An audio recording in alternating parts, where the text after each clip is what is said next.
era um dos limites da cidade, a muralha, de que resta ainda um pequeno lance, junto às ruínas de São Paulo, que ficavam dentro da cidade.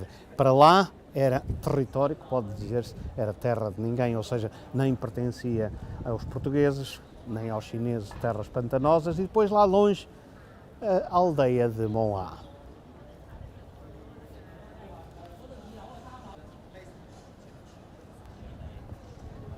E este é o limite oposto do que era então a cidade de Macau. Daqui até às traseiras das ruínas de São Paulo, junto à porta da muralha, onde estivemos, vão cerca de 1.600, 1.700 metros. Portanto, o comprimento maior de Macau era de 1.700 metros. A maior largura não ia além dos 800 metros. Portanto, eram estes os acanhadíssimos limites de Macau que a China reconhecia aos portugueses. Durante séculos, a economia de Macau sustentou-se com largueza, como diziam os cronistas, entre os estreitos limites que lhe tinham sido impostos. A seda, a prata, as especiarias e as porcelanas eram embarcadas e desembarcadas no porto interior, sustentando riquezas colossais. Havia mesmo grandes magnatas que usavam sacos de ouro para trancar as portas em tempos de tufão. No entanto, esse fausto terminaria abruptamente com a entrada em cena no comércio local de outras potências bem mais fortes do que Portugal. O século XVIII foi de constante declínio económico.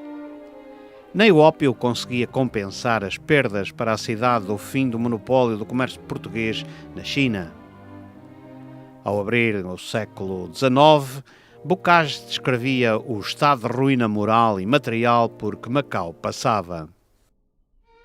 Um governo sem mando, um bispo tal, de freiras virtuosas um covil, 3 conventos de frades, 5.000, nhons e xins cristãos que obram mal, uma sé que hoje existe tal e qual, 14 prebendades sem ceitil, muita pobreza, muita mulher vil, 100 portugueses, tudo em um corral, 6 fortes, sem soldados, um tambor, 3 freguesias cujo ornato é pau, um vigário geral sem promotor, 2 colégios, um deles muito mau, um senado que é tudo, é superior, é quanto Portugal tem em Macau. Mas Macau ia afundar-se mais ainda, se tal era possível, com a fundação de Hong Kong em 1841. Comerciantes chineses, ingleses e americanos, entre outros, mudaram-se com armas e bagagens para o outro lado do Rio das Pérolas. A acompanhá-los foram alguns dos principais quadros civis e militares que viviam e trabalhavam em Macau. Esta situação acordou Lisboa, que decidiu transformar a colónia em Porto Franco e modernizar a sua economia para concorrer com Hong Kong. Mas a modernização almejada pelo Terreiro do Paço não era possível sem ampliar os limites da colónia. Para o efeito, o governo enviou o primeiro e único governador de origem macaense de toda a história da colónia portuguesa da China, José Gregório Pegado.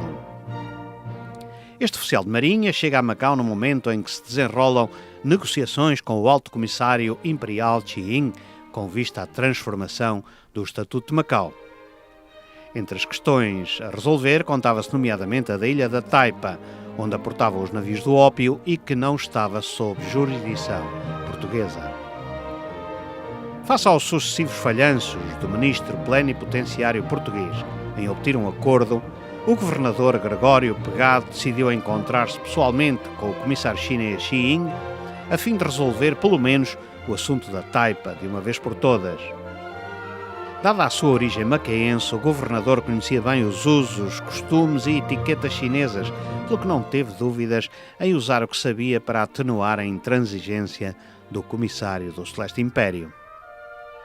O comissário ficou encantado com o elegante formalismo do governador português, principalmente pela forma hábil como manuseava os pauzinhos do banquete oficial que lhe foi oferecido em Cantão. Depois de tudo isso, Qiying disse ao governador que tinha simpatizado tanto com ele que nada lhe podia recusar. Por isso, ia recomendar confidencialmente ao vice-rei dos dois Quan que fechasse os olhos ao estabelecimento dos portugueses na ilha da Taipa. O sucesso pessoal do governador de Macau foi inegável, mas as divergências entre Portugal e a China não seriam ainda assim solucionadas tão rapidamente. Terminada a comissão de serviço, José Gregório Pegada embarcou de regresso à metrópole. No entanto, não chegaria ao seu destino. De facto, morreu durante a escala que o navio em que seguia efetuou no porto de Adém, no Egito.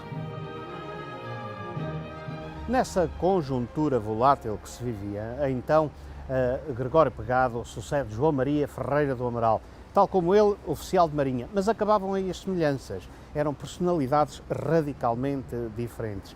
Aliás, João Ferreira do Amaral é o construtor desta fortaleza da Taipa quando a ilha foi ocupada pelos portugueses.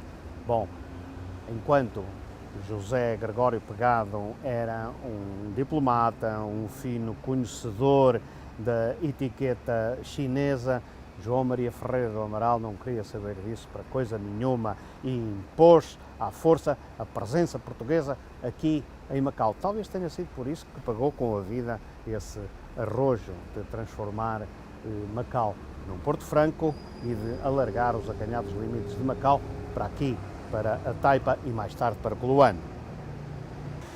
Dias Pegado, o governador que conquistou a ilha da Taipa sem disparar um tiro, usando como armas apenas a diplomacia. Era um homem que sabia como era a etiqueta chinesa e como comer com pauzinhos.